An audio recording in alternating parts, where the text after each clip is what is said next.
బోధకుడు అంటే నేర్చుకుని బోధకుడు అవ్వాలి. ఎందుకంటే ఇది ఆత్మ సంబంధమైన పరిచర్య. తేడా వస్తే ప్రాణాలు పోతాయి. ఆపరేషన్ చేయాలంటే నేను చేయకూడదు, నన్ను తీసుకెళ్ళి లోపలే వేస్తారు. మన ఒకడు అలాగే మామూలు ఏదో ఒక డాక్టర్ గారి దగ్గర ఆపరేషన్ చేస్తుంటే కూర్చునేవాడట, చూసేవాడట, ఉండేవాడట. మామూలు నర్సులా పనిచేసినట్టున్నాడు. తర్వాత ఎక్కడో చిన్న క్లినిక్ పెట్టేసుకుని ఏం పర్లేదమ్మా బిడ్డను నేను బయటికి తీసేస్తాను లోపల తీసుకెళ్ళాడట. తీసుకెళ్ళి పొట్టకొచ్చాడట, బిడ్డను తీసాడట. తర్వాత ఏం చేయాలో అర్థమలేదట. తల్లి చచ్చిపోయింది, బిడ్డ చచ్చిపోయింది.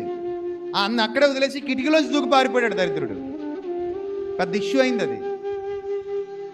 అసలు ఆయన ఏం అనకూడదు. ముందు ఎవరన్నా అనాలి తెలుసా? ఈ కక్కుర్తికి పావలాకి పరక్కి చేసేస్తా అంటే వెళ్ళారు చూడు, ఇలా అనాలి. ఏం గవర్నమెంట్ హాస్పిటల్లో ఊరికే చేస్తారు, వెళ్ళరాదు? అక్కడ దాకా ఏం వెళ్తావాలండి, ఇక్కడైతే సులువుగా అయిపోద్దండి అన్నట్టు అనమాట. ప్రియులారా గుర్తుపెట్టుకోండి, బోధ ఇన్ని హృదయాలను దేవుని వాక్యంతో నింపి ఆ కట్టి, దేవుని వాక్యానికి కట్టి మిమ్మల్ని నిలబెట్టి నడిపించడమే